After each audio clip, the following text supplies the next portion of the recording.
It's another episode of the Hillbilly Trader. The sneaky SOBs put out a downgrade right after all the markets closed on Friday. What kind of crap is that? It is just annoying.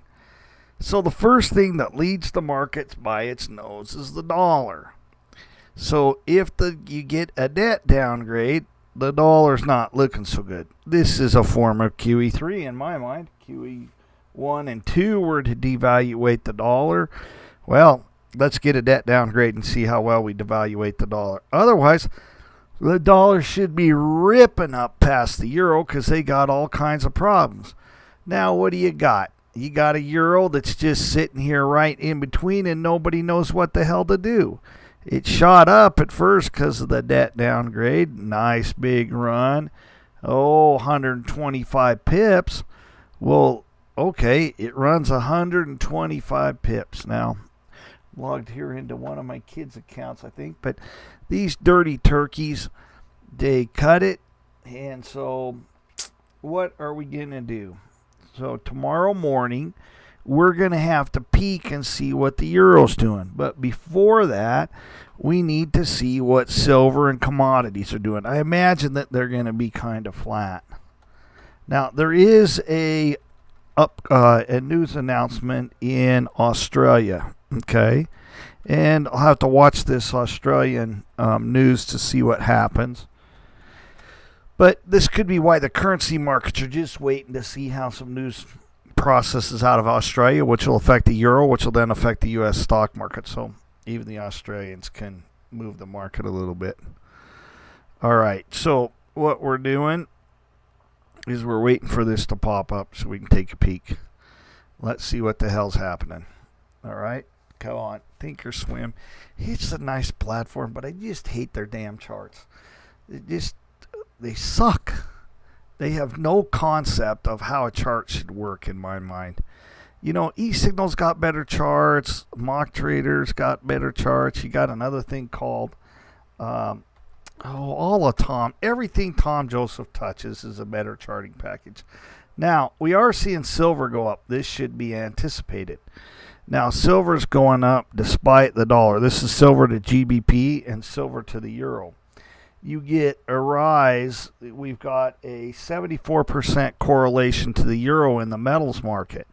Okay, so what this means is I better stinking be watching the euro tomorrow to see what's happening in the metals market. Now, let's take a little quick look at crude, though. Okay, crude is going to be important. Let's see what's going on with crude tonight, /CL. Come on, damn it. Come on, Thinkorswim, you piece of... Okay, come on. Now, crude dropped, and crude's got a negative, just a slight correlation right now to the euro. Now, why did I check that? Because I need to see what's going to be moving the market tomorrow morning. I want to see if there was a nice correlation happening, if I could get a leader, if they're all syncing up and trying to watch something. Crude's just staying flat because global problems, people can't afford to drive, lots of stuff like that. So we've got a move down in crude and a move up in silver. Now, I would challenge everybody to find a friend, a really good friend, and take that friend by the hand and ask them, what happened in your country of origin? This has to be a foreigner friend. What happened in your country of origin when they downgraded a currency, when it got really, really bad? How did your mom and dad live? How did your aunt and uncle live? I challenge us all here in America to start looking around and try to find out what the hell happens when our government overspends and it gets us into a hyperinflationary environment.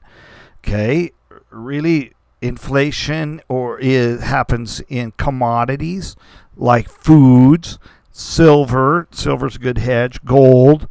All those items are things that we need to start to watch. Because if this continues to plummet and the dollar continues to plummet, our buying power as citizens continues to decrease. Now, some people that's already happened to. So we need to make sure that we offset some of the risk, and this is why we trade, so we can beat those other traders like, my favorite headline this week, he's not a trader anymore, is that jackass Geithner. It says, Obama asked Geithner to stay. Thank you, Obama, for inviting another insider to stay and trounce on our economy. Another Goldman Sachs guy. You're such the president of change. I gotta go get a beer. Bye.